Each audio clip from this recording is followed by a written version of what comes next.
You are listening to audio from Citizens Church Elmira. You can find more resources and learn more about our church at citizenselmira.ca. Distant deity that just looks down on our suffering, but instead enters into it, meets us in our pain. And he does this to bring a solution to the problem of suffering that is on hand. And I want us to hold on to this reality as we look into Psalm 69 this morning. Because within Psalm 69, we are going to encounter the raw, unfiltered ache of David. He's detailing his own immediate suffering and his own desperate longing for deliverance from it. And what's fascinating about Psalm 69 is that it is one of the most often quoted Psalms in the New Testament. As David writes these words about his own life, about his own circumstances, he is unknowingly foreshadowing the coming Messiah. Because we see an observation for us now looking in that the details of David's life are mirrored at times in the life of Jesus. And so as we look at Psalm 69, we have two things that we need to draw out of it. One is that the Psalms speak to the universal human experience. They speak into the painful, messy situations that we go through as humans. And two, King David serves as a physical precursor to Jesus Christ. He is actually setting the stage for the coming Messiah. And this is seen through multiple striking similarities between both King David and Jesus. Think of King David as the shepherd who is made into a king. Jesus takes these titles and applies them to himself, saying, I am the good shepherd and the king of kings. David defeats a giant to deliver his people. Ultimately, the Messiah comes to defeat the giant of death to deliver his people. David's rejected by his family, and his own kingdom revolts against him. Jesus is rejected by the very world that he created and is crucified by the people he came to save. And so as we look into Psalm 69 this morning, we are looking at this through a dual lens. We are both looking into the heartache and pain of David and simultaneously the grand foreshadowing of the coming Messiah, who, as Bonhoeffer states, entered into our suffering to help us. In verses 1 to 5, we are quickly introduced to the suffering of David. We read his cry of suffering. Save me, O God, for the waters have come up to my neck. I sink in the miry depths where there is no foothold. I have come into deep waters. The floods engulf me. I am worn out calling for help. My throat is parched. My eyes fail, looking for my God. The distress in these verses is palpable. David is crying out to God in the midst of a drowning force. He cries out, "Save me," as the waters swell up around his neck, as though he were a child crying out to his parent. And perhaps we can think of times in our childhood when we were found in a circumstance such as this. Maybe we ventured too deep into the water or overestimated our swimming abilities. And in a moment, in a second, all of our confidence melts into a panic. We cry out for our mom and dad, reaching out our hand to them, hoping that they will grab a hold of it. We ask them to pull us from the water, pull us from the depths, as our legs tire, as our breaths sharpen, as we feel the water starting to swallow us up and consume us. We scream, we cry out, "Save me," to my parents, knowing that they are near and the only ones capable of actually rescuing us from the waters that flood our eyes. And in this experience, we are pulled into the emotion that David has as he writes this psalm. He feels hopeless, paralyzed, and exhausted. He pens these words in distress in the midst of a drowning force. And the question is, what is the cause of this trouble for David? Why is he writing these words? He answers this for us in verse 4. It is the hostility of others against him. Those who hate me without reason outnumber the hairs of my head. Many are my enemies without cause, those who seek to destroy me. I am forced to restore what I did not steal.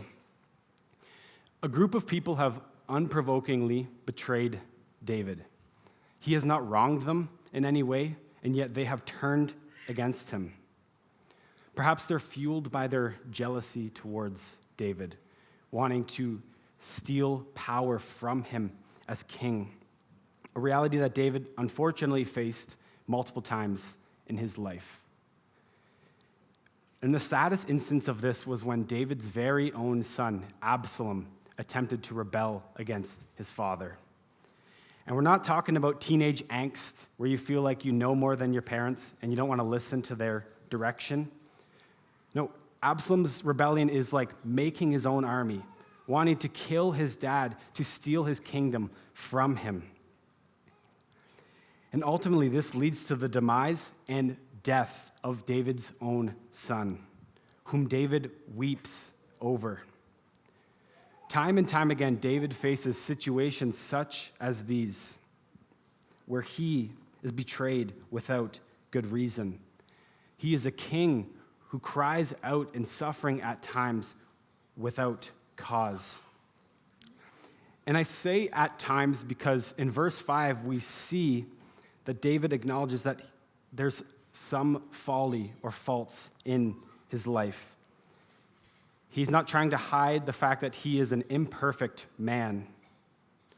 You, God, know my folly. My guilt is not hidden from you. The hatred David faced was brutal, and yet David knew that he wasn't innocent before God. He was an imperfect king living in a broken world. And at times, he had a hand in creating the suffering that he had to endure. We can think of the consequences that he had to go through in light of the fact that he committed adultery with Bathsheba and ultimately schemed to have her husband Uriah killed. In light of these circumstances, David had to confess his folly, even if in this immediate moment as he pens this letter, he is not within the wrong. But 1,000 years later, there came a king who was truly without fault. There was no sin to be found in Jesus Christ, the Son of God. And standing in the upper room in John 15, Jesus actually quotes this psalm to his disciples. He says, "They hated me without reason." And he says these words as the only one truly capable of claiming them as being a description of his full being, that there was no fault found anywhere inside of him. And the fact that Jesus is hated despite this perfection, despite no blemish, is outrageous. It makes no sense. And yet, Jesus Christ enters into this world, walks on this earth, knowing that this awaited him. Why would he do this? Because the plan was in place for God to take Jesus' suffering and turn it into a means of saving.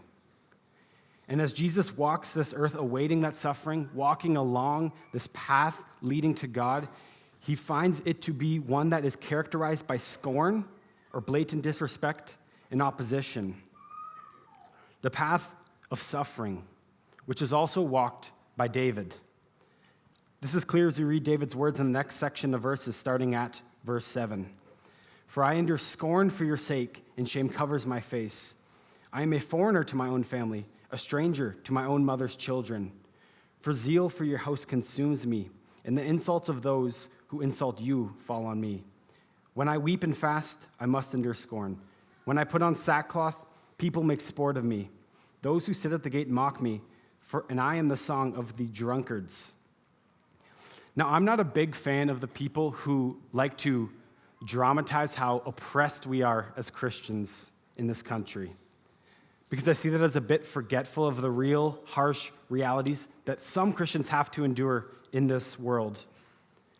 But that does not mean that we do not experience suffering or opposition like is described in this passage. Our faith causes rifts or disagreements in our workplaces as we hold values that seem countercultural to those around us. And it may cause friction in our families as over time our values shift away from those that maybe we were raised up in. But our response to these tensions can't be this sort of self-pity or exaggeration, saying, woe is me.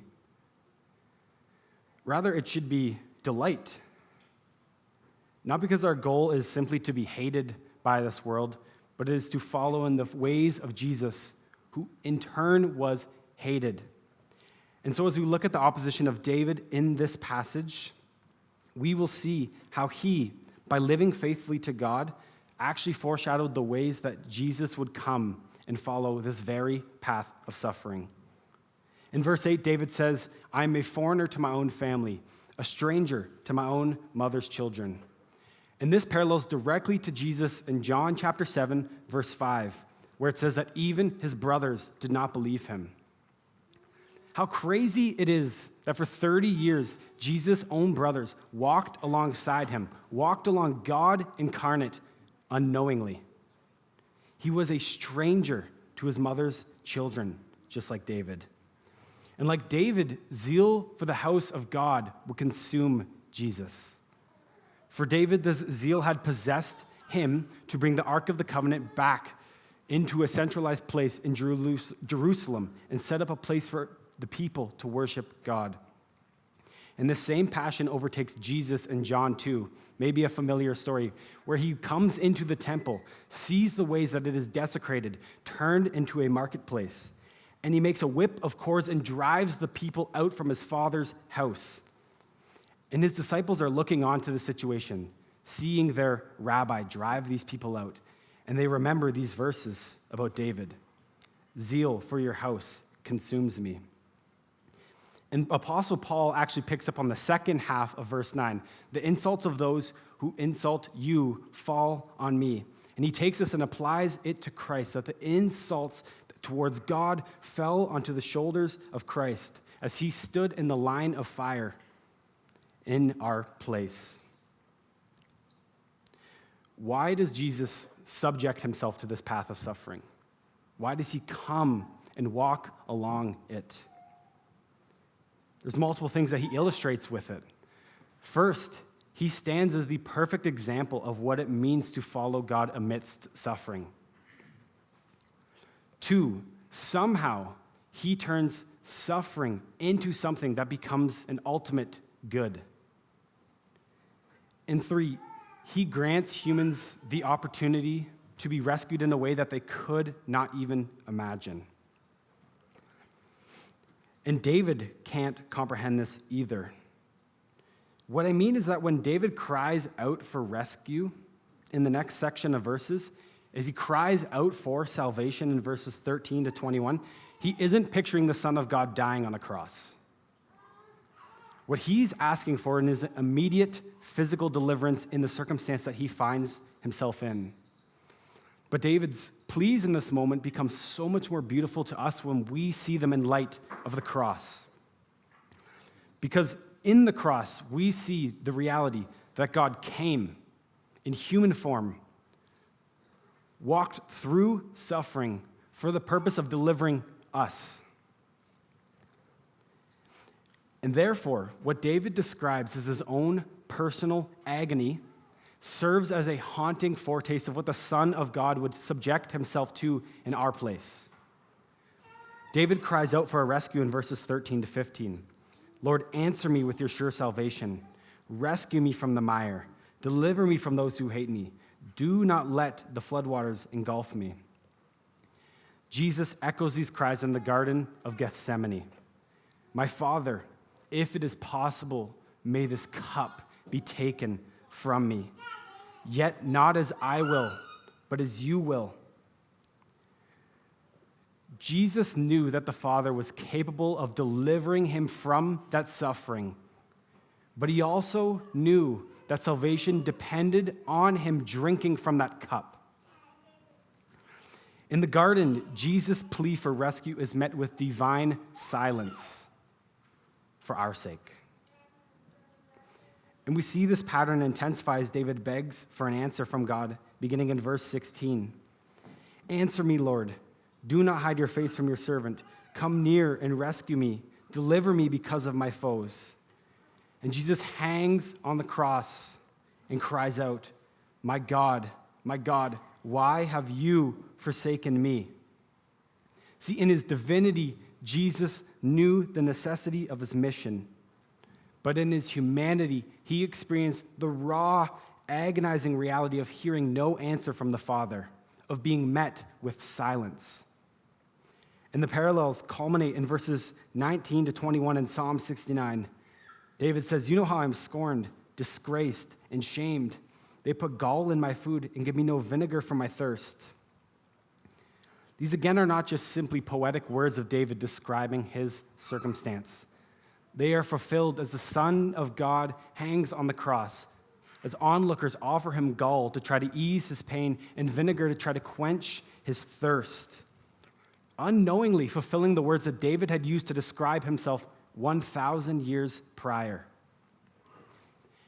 And in these moments, we witness the divine solidarity of Jesus. The fact that God did not just stay in heaven, did not observe our suffering from a safe place, but abandons that perfection, coming into it. And he does not offer us a fix that he himself has not endured, that he himself has not traveled through.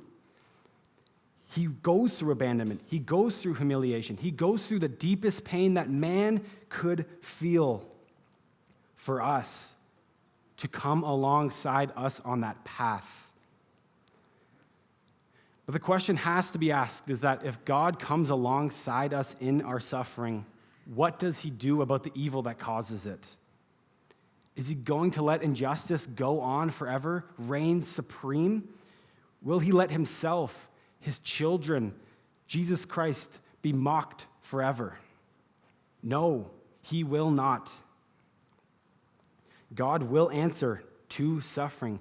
He brings an answer to suffering in this passage.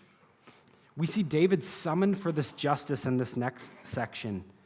And this is referred to as what we would call an imprecatory psalm, where God is called upon by the author of the psalm to bring his divine judgment, his righteous punishment down on people. And to understand the heart of God that is behind these words, we must picture this in light of the injustices that happened to Jesus on the cross, God's very own Son, whom he loved, who people struck down. One day, God will seek justice.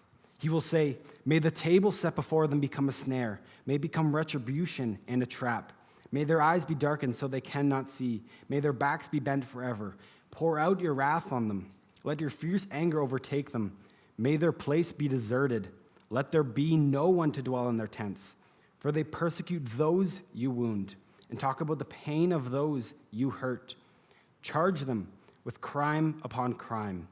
Do not let them share in your salvation. May they be blotted out of the book of life and not be listed with the righteous." And so we ask this question again. Is God going to let the injustice go unpunished? No, he will not. He will repay the ways that David has been wronged, repay the ways that we have been wronged, repay the ways that his own beloved Son was wronged. It will be a final and total judgment, terrifying for those who persist in rebellion. They will be charged with crime upon crime. They will not see a share in the salvation that God has brought. And maybe there's a sense of relief to us or anticipation as we see the injustices of this world. We can't wait, maybe, for God to come back to make all things right, to maybe smite people who have caused suffering upon us. But as we look at these words, we need to be reminded of this fact. Ask this question: what nailed Jesus to the cross? It was my sin. It was your sin. Countless times, we have been the ones driving the nails into his hands. Over and over and over, we have incurred this wrath on our shoulders that we should bear. It is us who should receive these words. Yet, instead of giving this wrath unto us, God elects to pour it onto his Son. He is struck with the wrath of God instead of us. And in this moment, Jesus stands as the ultimate lightning rod. Like the CN Tower in Toronto, which stands as a symbol of pride for the city, but it has another lesser-known purpose. 75 times a year, it is struck by lightning and reroutes trillions of watts of electricity safely into the ground. It absorbs the hit so that the city remains untouched, is sheltered from the destructive power of the storm. And Jesus, on the cross, bore the explosion of God's wrath that should have obliterated us. He absorbs it into himself, the punishment for immeasurable amounts of sin, that we might be spared that strike. And Jesus gives us, the rebels who incurred that wrath, the opportunity to become welcomed back into his family as sons and daughters. And this is not given to us due to any sort of merit, but purely according to God's mercy in the fact that Jesus absorbs the strike in our place. And David realizes that he, like us, is at the mercy of God. He states this in verse 29. But as for me, afflicted and in pain, may your salvation, God, protect me. David doesn't go on listing all the reasons that he deserves to be saved, why God ought to rescue him. He admits that salvation is fully dependent on God giving it to him. And somehow in his grace, God decides to give it, that protection, to people like David, to people like me, to people like you. He gives an answer to suffering. He comes into it himself for the purpose of delivering us from it and giving us a salvation that lies beyond it. And in this, we can join in with David's song in verses 30 to 33, even in our suffering, as we look forward to that coming day. I will praise God's name in song and glorify him with thanksgiving. This will please the Lord more than an ox, more than a bull with its horns and hooves. The poor will see and be glad. You who seek God, may your hearts live. The Lord hears the needy and does not despise his captive people.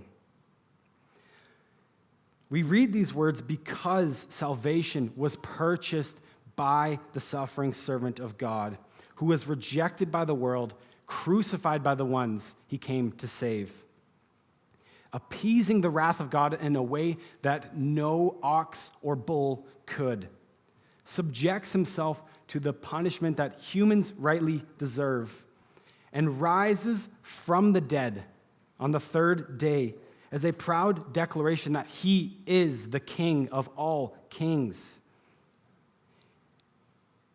He does not erase his wounds when he rises from the dead either. He is marred with them as an illustration that his wounds become the victory for our sake, as an illustration that he took on suffering to purchase victory for our sake.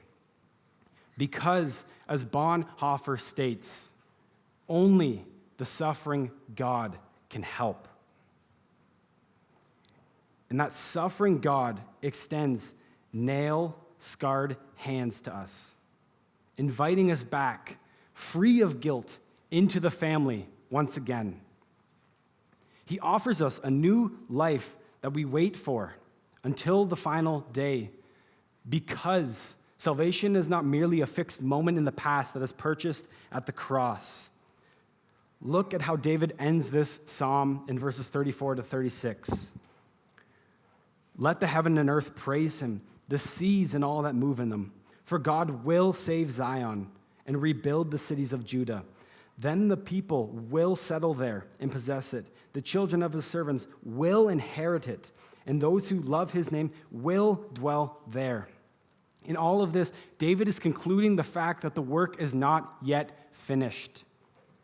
As David foreshadows Christ as the suffering servant, the salvation that we now enjoy here today is a mere foreshadow of that which is to come, where we will be physically, spiritually, emotionally reunited with God in his kingdom, joining together with all of creation in the presence of the King of Kings who smashed death and rose from it into new life. And as we fix our eyes on the future this morning, I want us to step back and look inwards and consider what must change in the present. Because if we are following this suffering King who rises from the dead, two things need to change in our hearts today. The first is this: we must receive the comfort of his presence. Because maybe you're sitting in those pews today feeling like you are underneath that drowning force.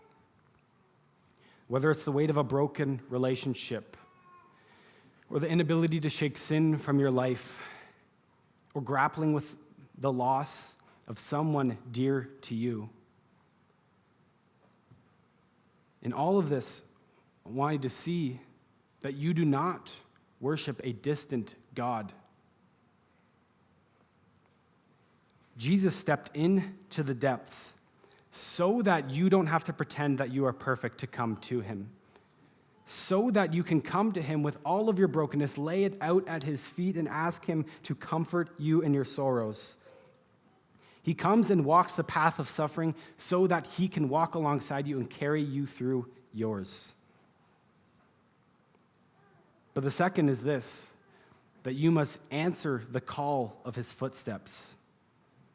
Jesus doesn't join us in the mire, in the depths, so that we can set up camp there, so that we can stay stationary in our sorrow. No, he pulls us out, sets us on solid ground, and shows us the path that he has blazed through the suffering into new life that goes on from now into eternity.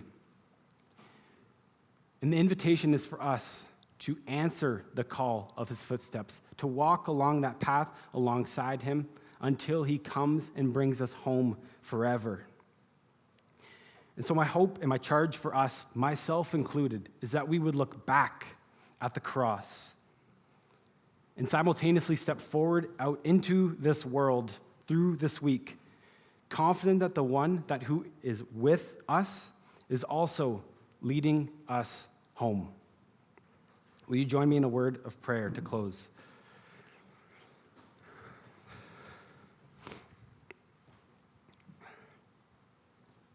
God, we are in awe of what you did for us.